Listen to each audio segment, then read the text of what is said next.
Om Swastiastu. Pertama-tama, perkenalkan, nama saya Niputurita Gunayani dari kelas 9F nomor absen 26. Pada kesempatan kali ini, saya akan membahas materi tentang pasar bebas. Sekilas tentang pasar bebas di sini.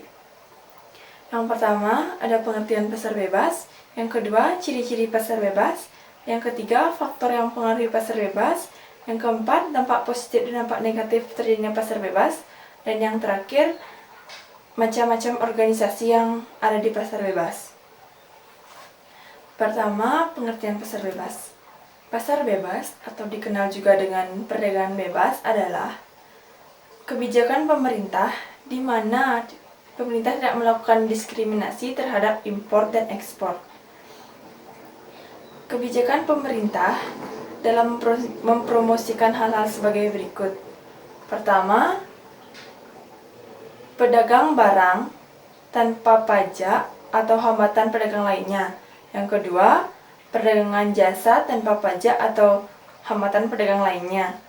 Yang ketiga, akses ke pasar yang tidak diatur.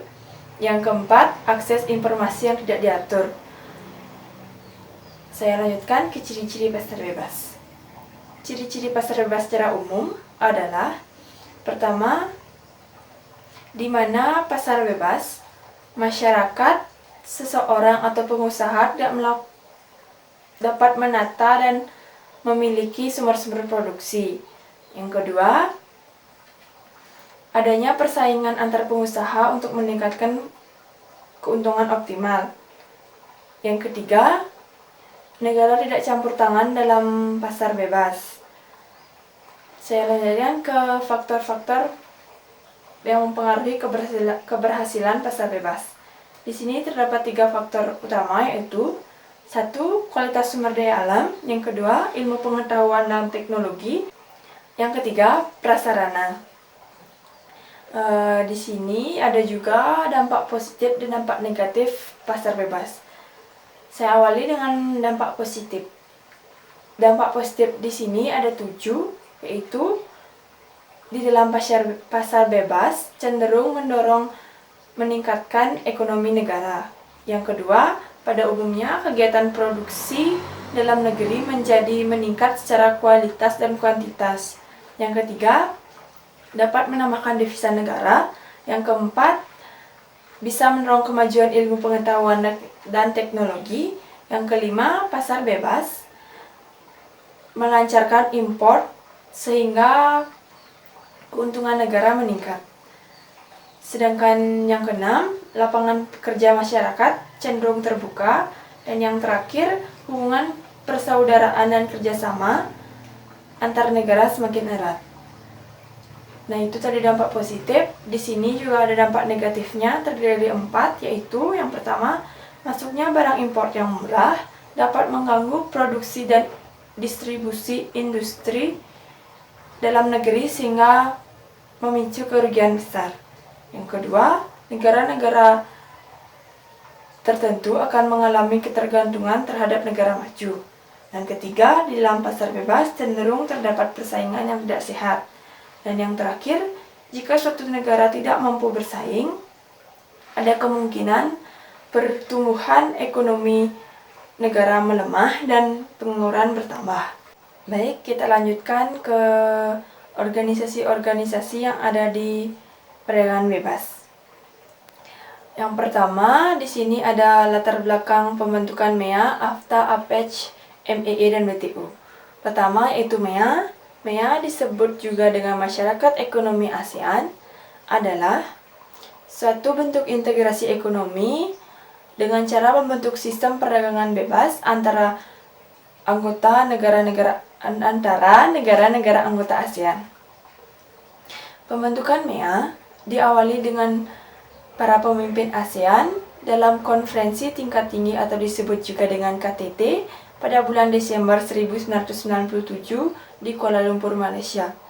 Kemudian pada 2003 diselenggarakan KTT ASEAN ke-9 di Bali, Indonesia. KTT tersebut mencetuskan Bali Kongres II. Selanjutnya, pada 2005 diselenggarakan KTT ASEAN ke-11 di Kuala Lumpur, Malaysia, yang mencetuskan sensus baru, yaitu menyatakan bahwa tahun diberlakukannya MEA dimajukan hingga menjadi 2015. Konsensus tersebut dilanjutkan ke KTT ASEAN ke-12 di Jebu, Filipina, yang berhasil mencetuskan deklarasi Jebu atau disebut dengan Jebu Declaration. Selanjutnya, MEA yang beranggotakan negara-negara ASEAN memiliki tujuan sebagai berikut. Yang pertama, menciptakan pasar tunggal dan berbasis produksi. Yang kedua, menciptakan ASEAN sebagai kawasan ekonomi berdaya saing tinggi.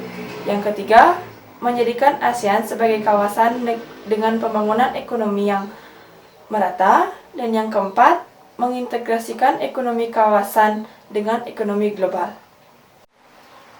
Kita lanjutkan ke nomor 2, yaitu AFTA.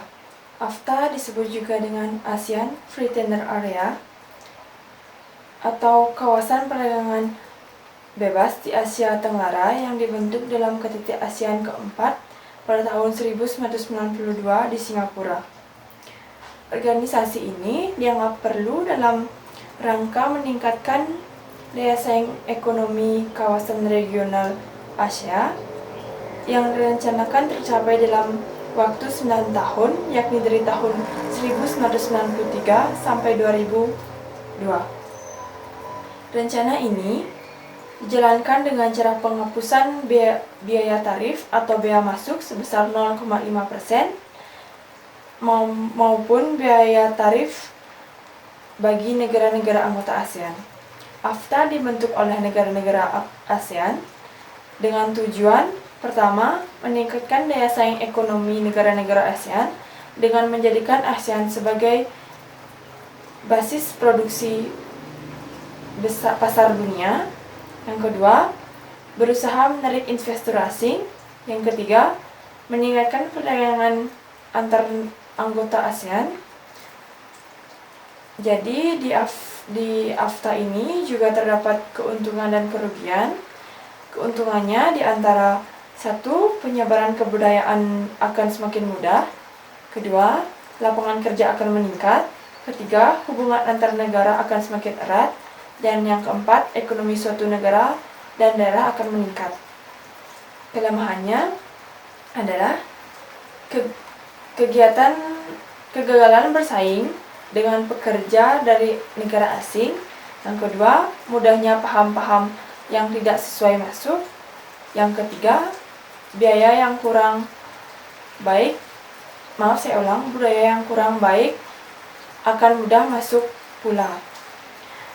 Di sini AFTA dan MEA memiliki persamaan, di antaranya anggotanya.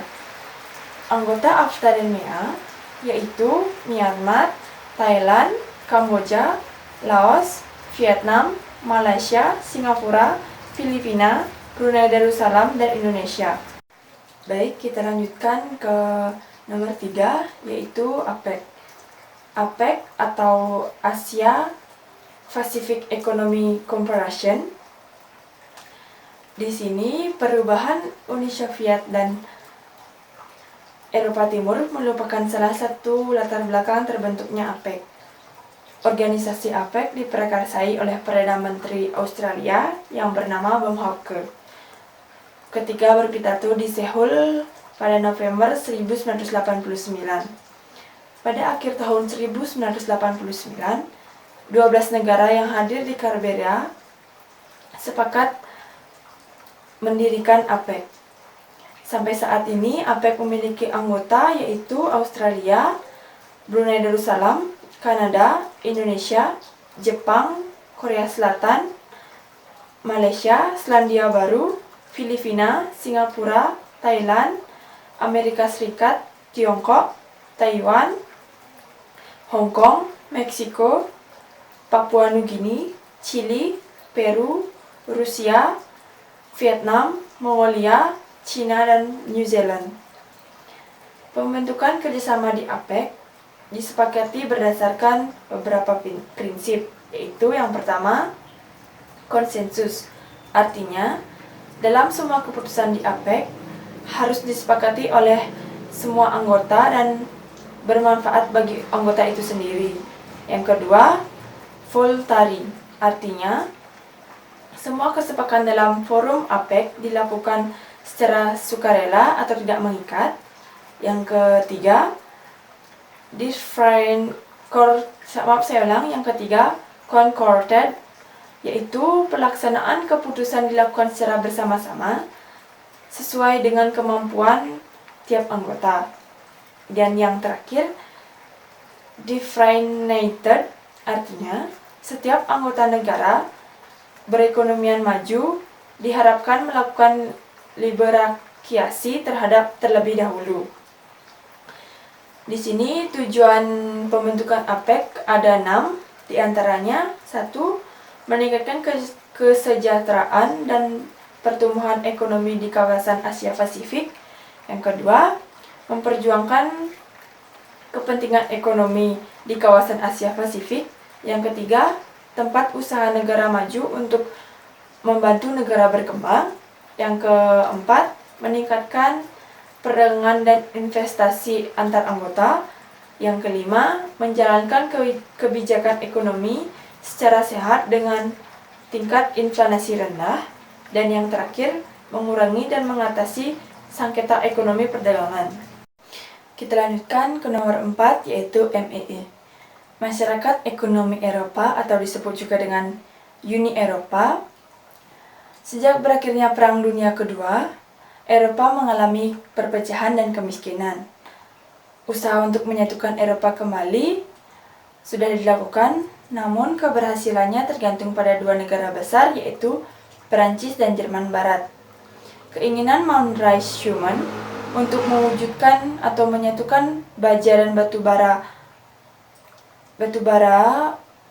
terwujud dengan ditandatanganinya perjanjian pendiri pasar oleh 6 negara, di antaranya Belanda, Belgia, Luxembourg, Perancis, dan Jerman Barat. Keenam negara itu disebut dengan The Six States. Beberapa bentuk perjanjian yang pernah dilakukan MEE melakukan beberapa kali amandemen. Hal itu menyebabkan bertambahnya anggota. Sampai saat ini jumlah anggota MEE yaitu Australia, Belgia, Bulgaria, Kroasia, Ceko, Denmark, Estonia, Finlandia, Prancis, Jerman, Yunani, Hongaria, Irlandia, Italia, Latvia, Lituania, Luxembourg, Malta, Belanda, Polandia, Portugal, Rumania, Slovenia, Slovakia, Spanyol, dan Swedia.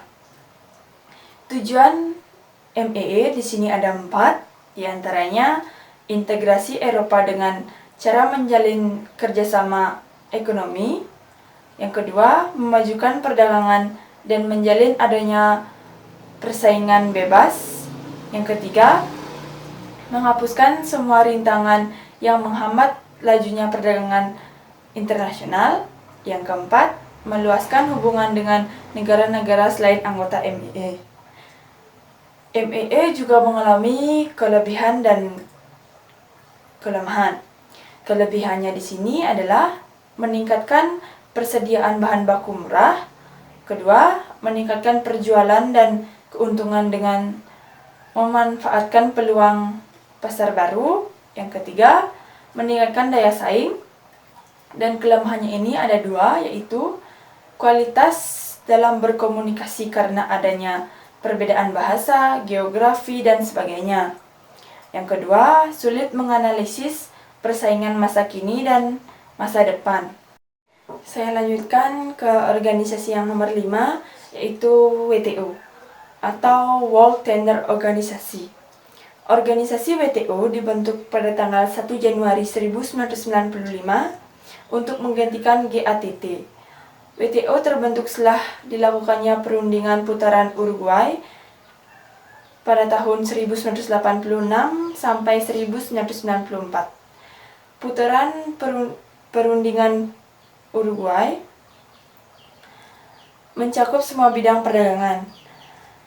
Anggota WTO saat ini sudah lebih 150 negara.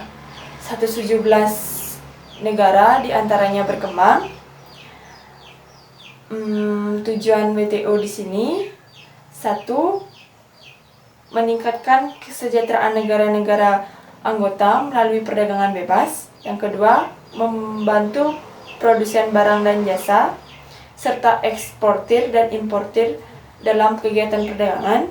Yang ketiga, mendorong lebih terbukanya perdagangan dunia.